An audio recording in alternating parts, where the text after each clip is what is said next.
Tidak benar, Borobudur didesain berdasar kitab-kitab India. Kapan kitab itu dibuat dan dibawa ke Nusantara? Suleman juga tidak membangunnya, arsitek yang mendesainnya bukan Gunadarma. Ini cerita rakyat Jawa tentang pegunungan, Manoreh, dan Dekasparis di disertasinya 1950 memperkirakan pembangunannya sekitar tahun 824 M. Jadi tahun pembangunan hanya perkiraan Kasparis saja. Mari kita cermati. Pada tahun 5391 SM, mulai dibangunannya bangunan megah, bernama Fuana Cakapala di Java, kini terpublikasi bernama Borobudur. Kitab-kitab yang katanya mendasari desainnya adalah Silpa Sastra dan Vastu Sastra dari India. Benarkah? Michael Meister, Stella Kramris, Kapila Vatsyayan, para profesor dan ilmuwan Indologi yang menghususkan diri pada arsitektur India berpendapat bahwa makna silpa sangat kompleks sebagai kitab, seni keterampilan, kerajinan, kecerdikan, secara harfiah berarti ilmu seni dan kerajinan. Jadi buku ini adalah panduan untuk membuat patung dan ikonografi yang menjelaskan prinsip-prinsip komposisi proporsi figur patung. Vastu Sastra dan Vastu Vidya sering dikaitkan dengan peradaban lembah Indus, Mohenjo-daro. Namun para ilmuwan seperti Kapila Vatsyayan menyangkal hal ini karena naskah teks kuno tentang kitab ini belum pernah ditemukan pada peradaban lembah Indus di India. Atharva Veda berisi ayat-ayat dengan kosmogoni mistik yang memberikan paradigma perencanaan kosmik. Di kitab ini tidak mewakili arsitektur atau praktika yang berkaitan dengan ilmu rancang bangun. Vastu Sastralah yang berkaitan dengan arsitektur bangunan, bangunan rumah, benteng, kuil, tata letak desa dan kota. Varahamihiras, Brihat Samhita tertanggal abad ke-6 M. Meister, adalah teks India pertama yang dikenal menggambarkan perencanaan, tata kota, kitab panduan merencanakan kota dan bangunan, dan kitab ini baru ada pada abad 6 M. Manasara Silpa, kitab asal India Selatan, yang diperkirakan beredar pada abad ke-5–7 Masehi adalah buku panduan tentang desain dan konstruksi India Selatan bernama Vastu. Isanasiva Gurudeva Padati adalah teks Sansekerta lainnya dari abad ke-9 M yang menggambarkan seni bangunan ini ada di India Selatan dan Tengah. Silpa Prakasa Odisha, ditulis oleh Ramachandra Bhattaraka Kaulacara sekitar abad ke-9 M atau abad ke-10 M sebagai pengembangan lain dari Vastu Sastra. Semua kitab-kitab itu baru ada pada abad 5 M, dan Borobudur sudah ada jauh sebelum kitab-kitab itu dibuat di sana. Nusantara terdahulu adalah tempatnya belajar bangsa lain. Mereka melihat dan mencatat, menyalin dan membawa pulang ilmu dari Nusantara, bukan dan tidak pernah bangsa lain datang menyebarkan ajarannya, dan fakta nyata ini dicatat oleh peziarah Tiongkok yang datang ke sini untuk belajar. Perhatikan, dari buku perjalanan peziarah Tiongkok Fahien 399–414 M dari teks bahasa Mandarin oleh James Legge, yang diterjemahkan dan diberi catatan oleh Korean Recension pada bab 15. Dalam perjalanan 2 tahun menumpang kapal dari dan ke Cina, ia mendapat bencana di perjalanan lautnya, berlabuh di Jafatvipa, dari sana kembali ke Cina, tiba di Santung lalu ke Nanking. Setelah berjalan dengan cara ini selama lebih dari 90 hari, tiba di sebuah wilayah bernama Javadvipa, di mana Brahmanisme berkembang, sementara pandangan lain dalamnya tidak layak untuk dibicarakan. Fahien tinggal di Jafatvipa 2 tahun dan berhasil mendapatkan salinan Vinaya Pitaka dari Mahisasaka Dirgagama dan Samyuktagama Sutra juga Samyukta Sancaya Pitaka. Semua kitab-kitab ini tidak diketahui di tanah Han. Setelah memperoleh karya-karya Sansekerta ini, ia ikut kembali dalam kapal seorang pedagang besar, yang di dalamnya terdapat lebih dari 200 orang dan dengan kapal yang lebih kecil di dalamnya, untuk cadangan dari bahaya navigasi laut. Huining melakukan perjalanannya selama 3 tahun di Pulau Jawa. 664–667 M, menerjemahkan sebuah sutra tentang pemahaman nirwana yang agung. Penterjemahan ini dibantu seorang pakar Jawa yang bernama Jenana Badra, yaitu ilmu tentang kehidupan setelah kematian, di Nusantara ini bernama Sevarga. Teks literasi kata Sevarga ini ada pada relief dasar bangunan dan bukan tertulis Nirvana Nibbana. Yang dilihat dan dicatat Fahuan 337–422 M di Jafatvipa. Di atas bukit telah didirikan sebuah menara besar, jarak antara keduanya 15 yojana, dengan tinggi 470 kaki, dihiasi dengan emas dan perak. disempurnakan dengan setiap zat berharga. Di sisi menara didirikan Sangharama yang disebut Abhayagiri, berisi 5.000 imam. Mereka juga membangun aula yang ditutupi dengan ukiran emas dan perak, disatukan dengan semua zat berharga. Di samping aula ditanam pohon, yaitu, ketika tingginya sekitar 220 kaki, pohon itu mulai condong ke arah tenggara. Raja memerintahkan untuk membuat 9 penopang pohon, tapi akar pohon tetap menembus penopang itu dan akar keluar hingga 20, menembus bumi. Di bawah pohon itu didirikan sebuah kapel, di tengahnya ada sosok patung dalam posisi duduk. Di tengah-tengah aula ini ada sosok patung, tingginya sekitar 22 kaki. Seluruh tubuh berkilau dilapisi dengan 7 zat berharga, di tangan kanannya memegang mutiara yang nilainya tak ternilai. Yang dilihat dan dicatat Fahuan pada saat ini bernama Mendut. Lebih jauh lagi di dalam ibu kota kerajaan didirikan kapel dengan konstruksi luar biasa, di mana ketujuh zat berharga telah digunakan. Raja menyucikan dirinya sesuai dengan aturan Brahmanis yang ketat. Orang-orang di dalam kota juga menghormati bangunan ini, melakukan ritual kepercayaan yang telah lama ada.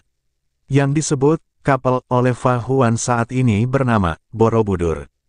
Pada tahun 399 sampai 414 M. Fahien dalam perjalanan di Savarnatvipa mencatat, mengikuti Sungai Ponai, adalah Sungai Panai adalah Kampar, di tempat di mana para pelajar pernah tinggal di situ dan melakukan gerakan berjalan berputar, mengelilingi, tope, stupa juga 4 guru duduk di 4 sudut. Di tempat ini, menara, telah didirikan. Kurung buka. Yang disebut tope dan menara oleh Fahuan saat ini bernama Muara Takus, dan berjalan berputar adalah Prasawiya Pradaksina Tawaf.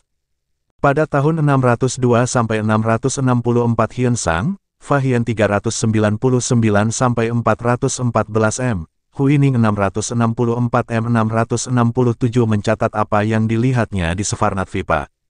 Di sampingnya ada stupa yang dibangun oleh raja, sekitar 200 kaki tingginya. Di dekat ini ada tanda di mana Tathagata berjalan ke sana kemari. Yang dimaksud berjalan ke sana kemari oleh Hyensang adalah Prasawiya Pradaksina Tawaf. Sungyun B. 518 M. datang melihat dan mencatat. Sungyun, penduduk asli Tunwang, Little Tibet, di pinggiran kota Loyang Honanfu yang disebut Wani. Pada tahun 518 M oleh ratu dari dinasti Wei Utara dia dikirim merantau untuk belajar bersama Hui Sang. Tercatat, dari kuil Sung Lilo yang sampai di wilayah Uchangna, Udayana menghasilkan banyak emas, kunyit dan kayu wangi. Di sisi Sangharama yang agung, di lembah Talilo ada sosok Bodhisattva, diukir dari kayu warnanya emas. Songyun bertemu dengan Damo atau Bodhidharma, masyarakatnya terlihat pandai cerdas, taat pada religius dan memahami ilmu benda-benda langit juga navigasi. Kami menyalinnya hingga 170 jilid dan membawa pulang. Kata Damo terekam pada suku di Savarnatvipa, suku Domo. Vesantara disebut oleh para peziarah Tiongkok adalah tempat para raja pemberi, atau pilo istilah Hiuen Xiang. Apa yang dilihat dicatat Fahian dan Sungyun ini tergambar di relief Amarafati dan Sanci, kisah paling populer di kalangan kami orang Mongol. Sejarah Vesantara, versi peziarah Tiongkok adalah Nusantara, emas, adalah Savarna. Pulau emas adalah Savarnatvipa. Di Nusantara inilah mereka belajar ajaran asli leluhur Nusantara, Dharma.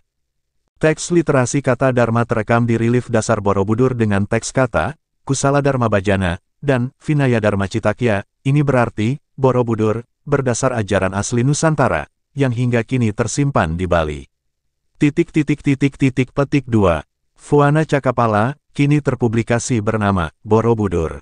Kitab-kitab yang mendasari desainnya, skulpture, relief juga falsafah yang tergambar bukan Buddhis dari India, fahami ini. Throwback History of Indonesia, Exploration dan Research, by Santo Saba. Mari kita simak tentang kaum Saka leluhur bangsa Nusantara yang mewarnai India. Setelah dekade tahun 2000 SM, datang imigran, Sitya, Sakaya, Sakas Arya, mereka membawa bahasa Sanskerta awal atau dasar dari Sanskrit. Berbagai praktik budaya baru seperti ritual pengorbanan, yang semuanya membentuk dasar budaya Hindu, Veda awal, dasarnya adalah ajaran leluhur kita, Dharma. Tony Joseph penulis buku Early Indians, The Story of Our Ancestors and Where We Came From, diterbitkan oleh Juggernaut menulis bahwa 1000 tahun sebelumnya orang-orang, ras Arya juga ke Eropa, menggantikan dan bercampur dengan petani di sana, melahirkan budaya baru dan menyebarkan bahasa Indo-Eropa. Studi genetik lain telah membuktikan bahwa ada banyak bangsa yang migrasi ke India, berasal dari Asia Tenggara diperkuat oleh banyaknya penutur bahasa Austroasia. Bahwa Arya bukanlah penghuni pertama India dan peradaban Harappan, Dravida, ada jauh sebelum kedatangan mereka. Ini berarti bahwa bangsa Arya atau budaya Veda bukanlah sumber tunggal peradaban di India dan sumbernya yang paling awal berasal dari tempat lain. Secara umum diyakini era Aka dimulai pada 78 M, studi kritis dan komprehensif referensi epigrafi dan sastra dari era Aka, kesimpulan bahwa era Aka dan era Akanta tidak identik.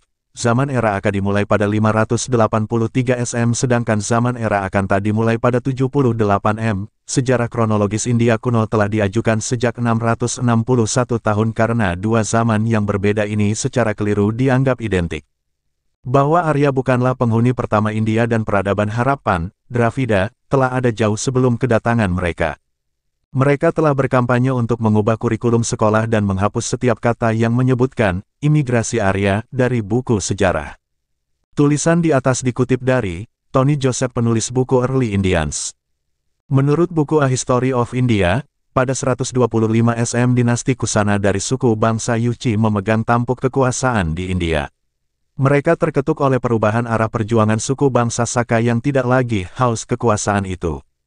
Kekuasaan yang dipegangnya bukan dipakai untuk menghancurkan suku-suku bangsa lainnya, namun kekuasaan itu dipergunakan untuk merangkul semua suku-suku bangsa yang ada di India dengan mengambil puncak-puncak kebudayaan tiap-tiap suku menjadi kebudayaan kerajaan negara.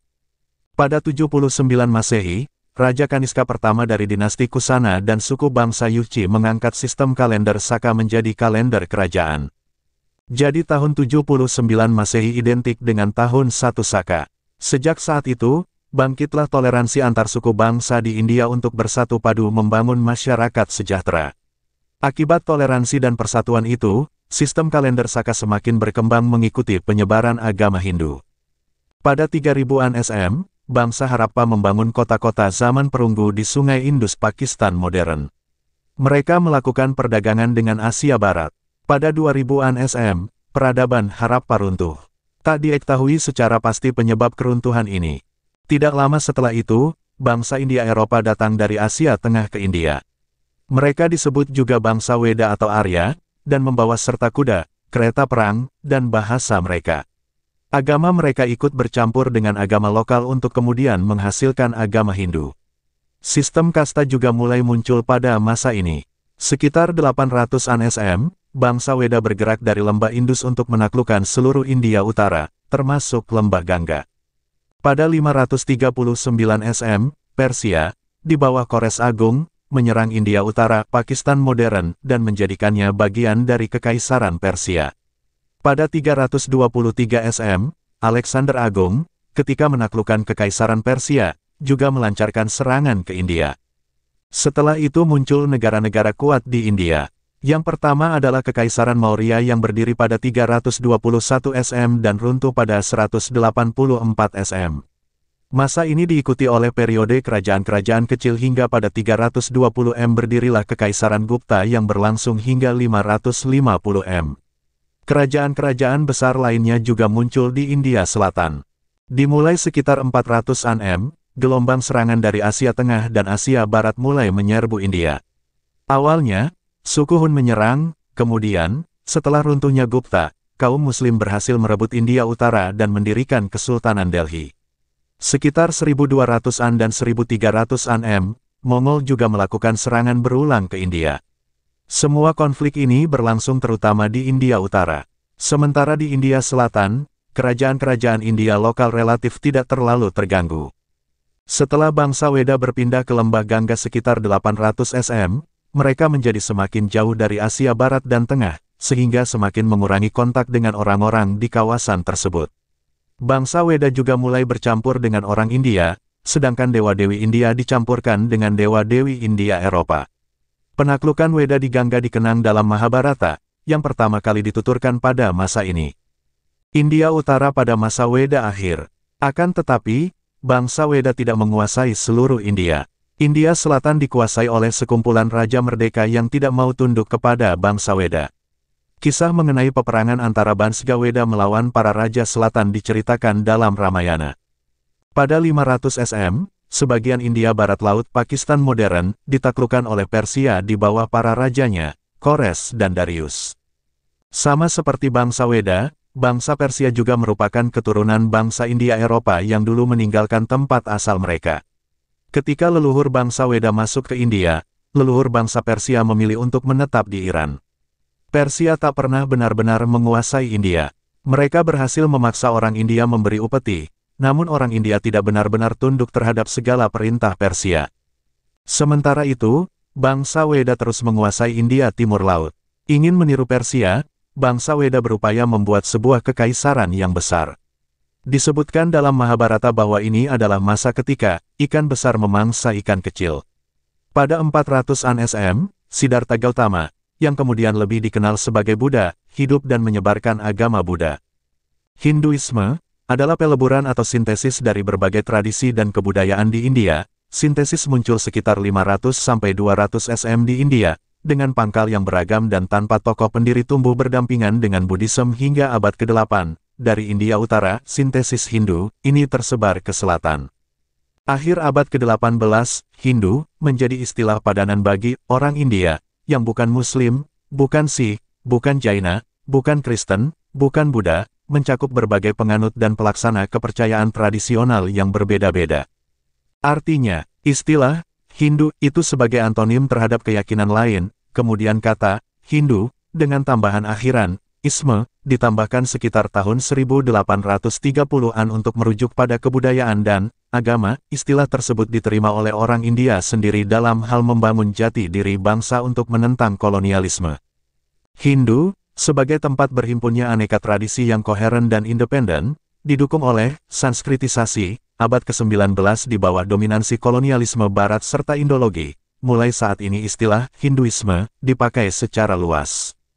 Pangkal dari Hinduisme adalah Brahmanisme, ajaran Weda kuno atau berbasis Vedic, yang dibawa kaum Saka Cakya Caka Aryan leluhur bangsa Nusantara. Artinya pemahaman ini dibawa oleh pendatang, bangsa asli India bernama Dravida.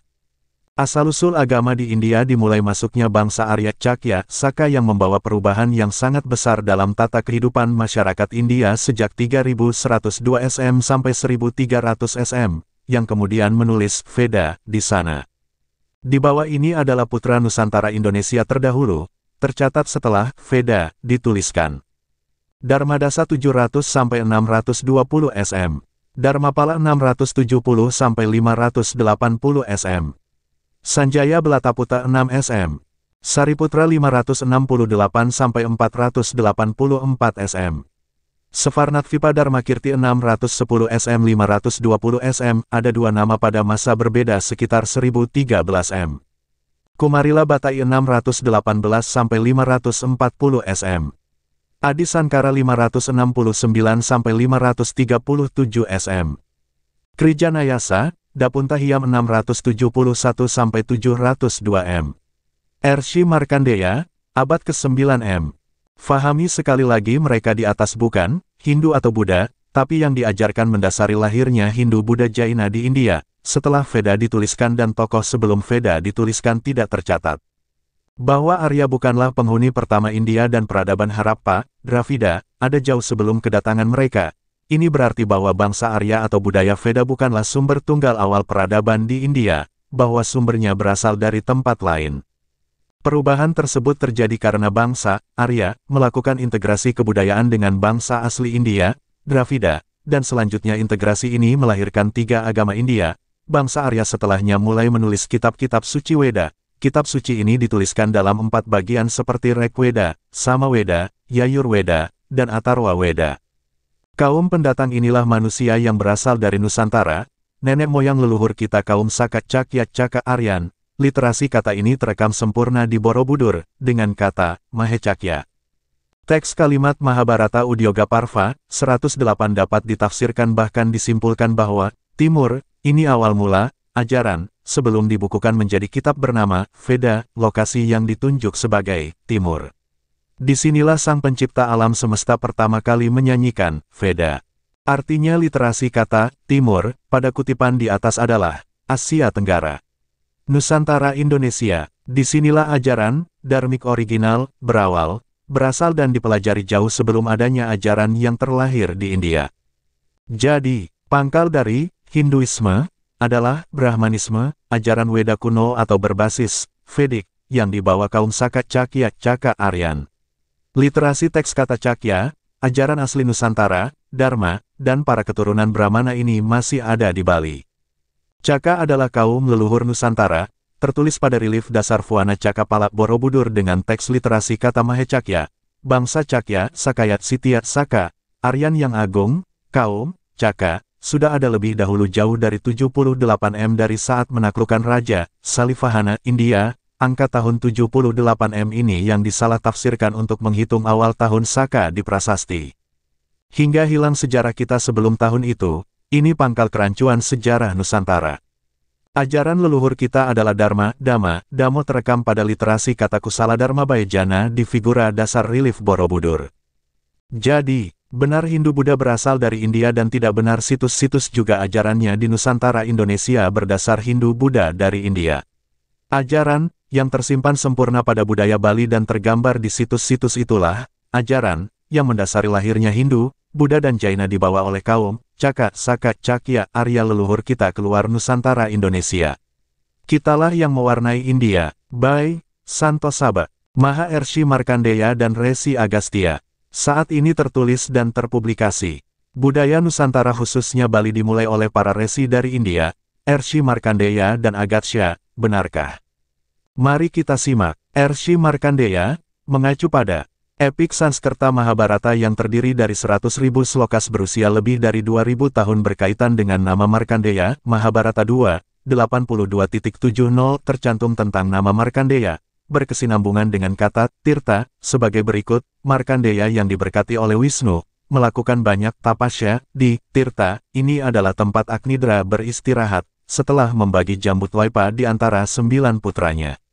Dari kutipan di atas, difahami bahwa nama Markandeya sudah ada ribuan tahun dan tertulis pada kitab Mahabharata. Nama ini nanti akan dipakai oleh Ershi di era selanjutnya. Kemudian ada tertera kata Tirta. Kata ini adalah kata yang sudah ada lama di Nusantara terdahulu. Kata Tirta berasal dari kata stiti, erta. Stiti sama dengan berkelanjutan, memelihara. Erta sama dengan kebenaran kehidupan yang benar. Kata erta sering dipakai untuk kata kerta. Agama di Bali pada awalnya bernama agama Tirta, kemudian menjadi Hindu Bali. Nama ini baru ditempel tahun 1950, dan Hindu plus Isme di India baru ada sejak kolonialis Inggris di sana. Kutipan Mahabharata, kata selanjutnya adalah Jambudwaipa. Salagrama tempat Agnidra beristirahat di usia tua setelah membagi Jambudwaipa di antara 9 putranya. Jambudwaipa, nama dan lokasi ini ada di Nusantara Indonesia di kaki Gunung Burangrang tercantum wilayah Jambudwaipa sebagai lembah pendukung Gunung Sunda Purba atau kadang disebut Gunung Agung Batara Guru. Adakah literasi kata Jambu juga lokasi bernama ini di India? Ershi Markandeya berada di Bali pada sekitar abad ke-9 M, sedangkan Empu Genijaya tertulis dalam Babat Pasek adalah salah satu dari 5 pendeta bersaudara yang dikenal sebagai Pancatirta, yaitu Empu Genijaya, Empu Semeru, Empu Gana, Empu Kuturan dan Empu Brada. Keberadaan Empu Kuturan dan Empu Brada di Bali sekitar abad ke-11 M. Beliau semua para Ershi di atas adalah asli putra Nusantara. Perhatikan lagi, tertulis dalam sloka Buana Tatwa tentang Maharsi Markandeya. Petik 2.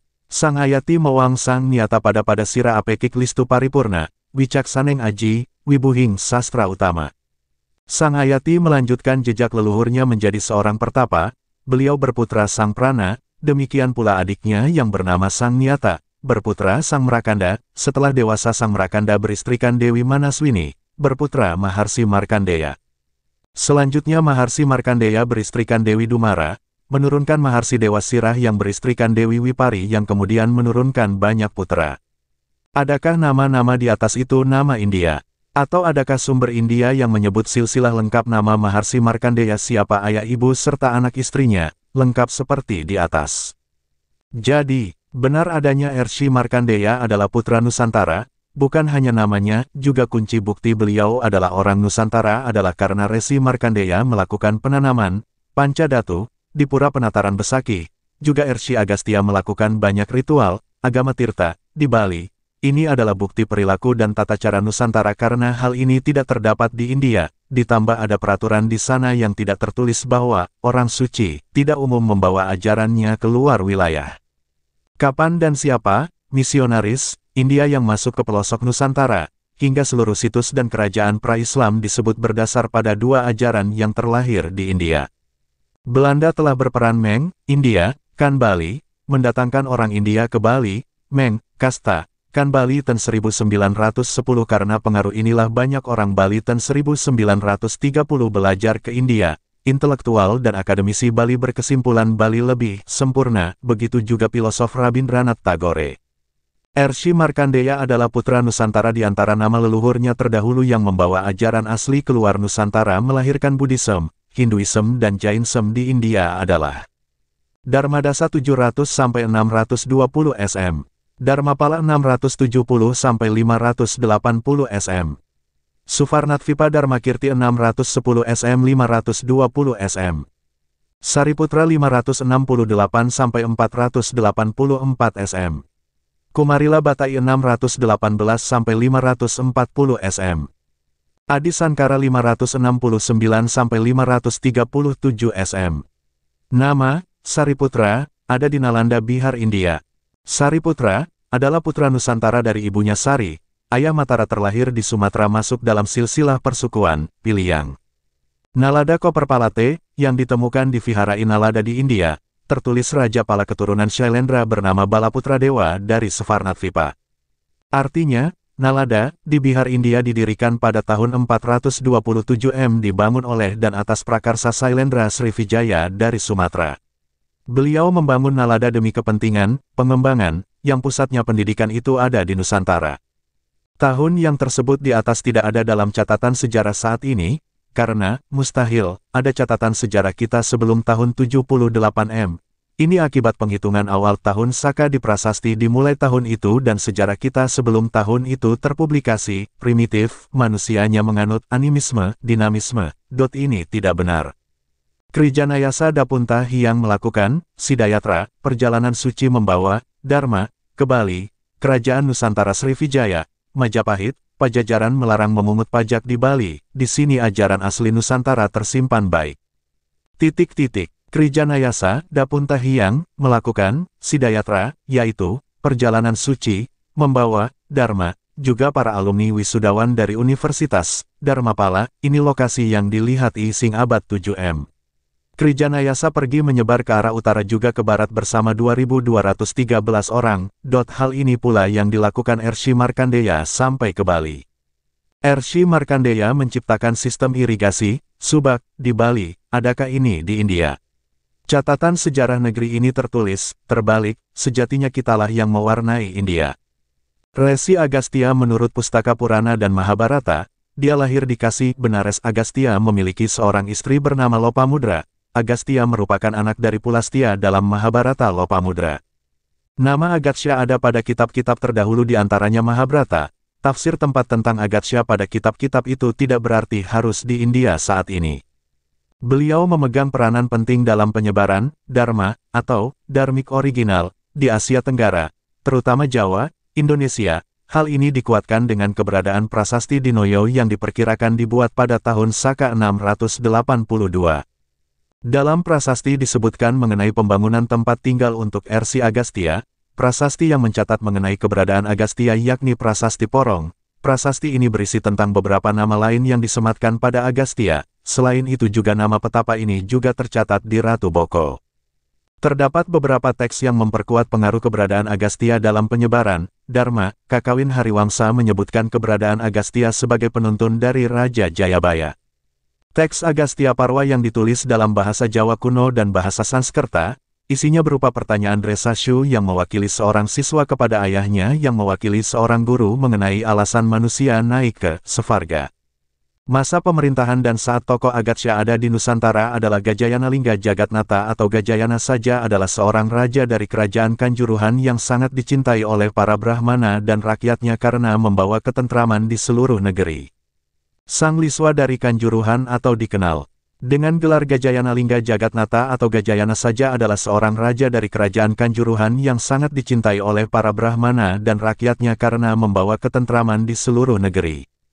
Gajayana berkuasa selama 29 tahun 760 sampai 789. Gajayana beristrikan Dewi Setrawati, anak pribumi desa Kanjuruhan. Di desa itu Gajayana mendirikan istana dan sejak itu pusat pemerintahan pindah ke Kanjuruhan. Gajayana memiliki putri bernama Satyadarmika yang menikah dengan Dia Sanghara atau Rakai Panangkaran Sri Maharaja Tejapurnapana Panangkarana, Raja Mataram di Jawa Tengah 754–782. Dari pernikahan itu lahirlah Dyah Panunggalan.